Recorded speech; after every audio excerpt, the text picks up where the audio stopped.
వదిన చాలా జాగ్రత్తగా ఉండాలి. బరువు పనులు ఏవి చేయకూడదు, తెలిసిందా? అలాగే వదిన.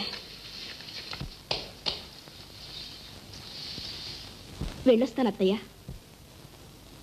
వెళ్ళాలి. గుమ్మడి పండు లాంటి బిడ్డలు కనాలి. అంటే మా పొలాలు ఉండాలన్నమాట. వదిన పురుడు రాగానే ఉత్తరం రాయన్సు. అలాగే వదిన.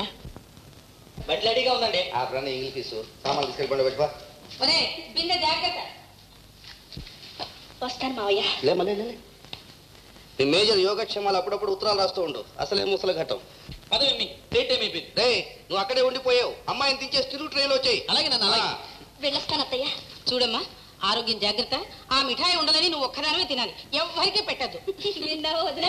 లోపల ఉండే పాపాయి కూడా ఒక్క ఉండ తినడానికి వెళ్ళలేదు, విన్నావా? ఏమిటో నువ్వు మరి రండి తప్ప.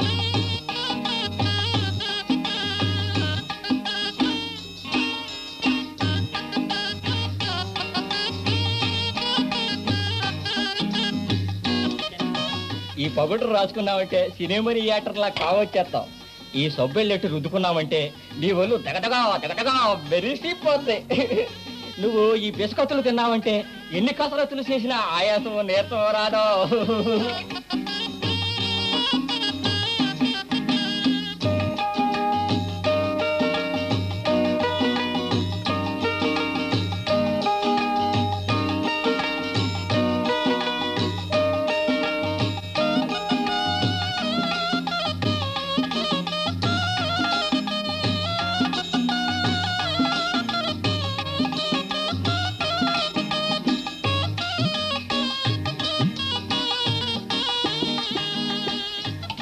లక్ష్మి అమ్మదవ్వా, నేను ఇచ్చినవన్నీ ఎక్కడ దాచేసావు? అదేంటి అలా కంగారు పడిపోతావేంటి? ఓహో, మా సావుకారు ఇసురూపం వస్తాడేనా? ఇప్పుడు ఎందుకు వస్తాడో? ఇదిగో పగలంతా అన్నయ్యలు చేసేస్తాడు కదా, అందుకని రాత్రి అంతా జపం చేస్తాగా వెళ్ళిపోతాడు. ఇదిగో పుట్టు తెలగపిండి లాంటి కూడా గట్టిగా పట్టుకుని నొక్కితేనే మనిషి. వదిలిపెట్టేశామా సేవ టపాకాయలు ఎగిరి గంతులేకేస్తాడు. ఇదిగో ఎలుగొట్టు లేకనుకో. మీరా ఎలుగొట్టినట్రా? కాదు మంచి కొట్టేనండి. నా కొట్టే దొరికిందట నీకు.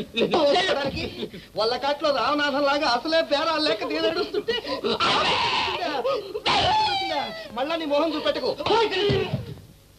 పోతానయ్యా, వెళ్ళిపోతాను. నా పొలం నాకు ఇచ్చేసే, మళ్ళీ నీ గడప తొక్కను. నీ పొలం దాని మీద ఉన్న బాకీ నీ బాబుగాడు దిగుస్తాడు అనుకున్నావా? అయ్యి బాబోయ్, జీతము బతిము లేకుండా రాత్రి పగలు గొడ్డు సాకిరీ చేసిన నీ బాకీ తీరలేదా? నీకు దుర్బుద్ధి పుట్టి నా పొలము పుట్రా కూడా మింగేసేసి నా కడుపు కొట్టేద్దామని చూస్తున్నావా? సరే, నేను ఇయ్యాలే సొసైటీ ఫండ్ ఆఫీస్కి వెళ్ళి అప్పట్టుకొచ్చి నీ బాకీ అనా పైసలతో సహా తీర్చి పారేస్తాను. అంతే. పెద్ద నిజాతీ పరుడు బయలుదేరాడు. రాత్రి పూట నా కొట్లో దొంగతనం చేస్తే పర్వాలేదు, పో పో, అక్కడంతా నీ బాబతలే సరిపోతుంది, పో.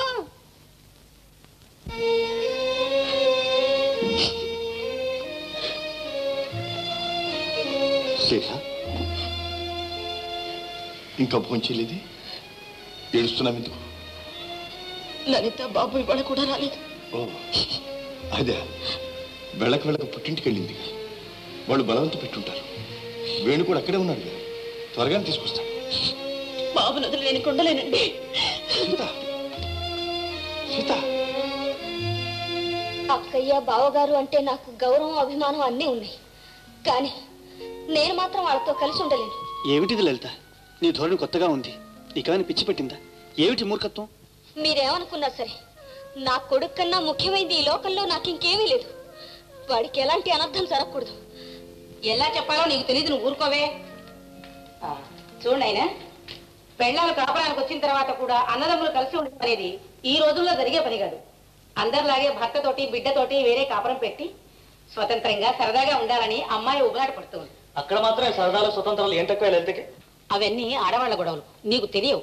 ఆస్తి పంపకాలు, వేరింటి కాపురాలు అనేవి ఆడవాళ్ల మనసుల్లో తలెత్తడం సహజం నాయనా. మా వదిన చాలా ఉత్తమురాలు. అలాంటి అల్పగుణాలు ఆవిడలో కానీ మా అన్నయ్యలో కానీ లేవు. ఎవరు ఎలాంటి వాళ్ళో ఎవరికి తెలుస్తుంది? వాళ్ళ వాళ్ళ జాగ్రత్తలో వాళ్ళు ఉండడం మంచిది. ఏమంటారు? నువ్వు ఇలా ఆలోచిస్తూ కూర్చుంటే ఏం లాభం లేదు అల్లుడు. మీ అన్నయ్య మంచివాడే, ఊళ్ళో అందరికీ ఉపకారం చేస్తున్నాడు, మంచిదే, నేను కాదంటం లేదు. కానీ దానివల్ల సొంత తమ్ముడికి అపకారం జరుగుతుంటే నన్ను ఎలా చూస్తూ ఊరుకోమంటావు చెప్పు? అపకారం చేశాడా? అయ్యో, నీకేమీ తెలియదు వేణు. తెల్లనివన్నీ పాలు, నల్లనివన్నీ నీళ్లు అనుకుంటావు. లైబ్రరీకి 5,000 ఇచ్చాడే, ఆ సంగతి ఇంతవరకు నీతో చెప్పాడా? పోనీ అది వదిలేద్దాం.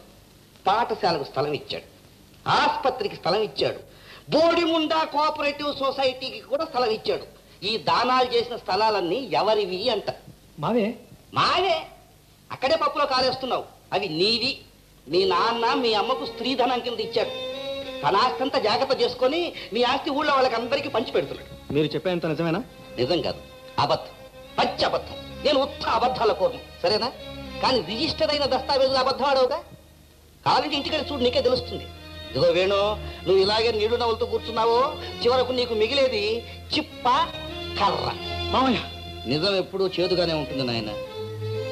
కానీ మీకిద్దరికీ తండ్రి ఒకడైన తల్లులు మాత్రం వేరు వేరు. ఆ సంగతి మాత్రం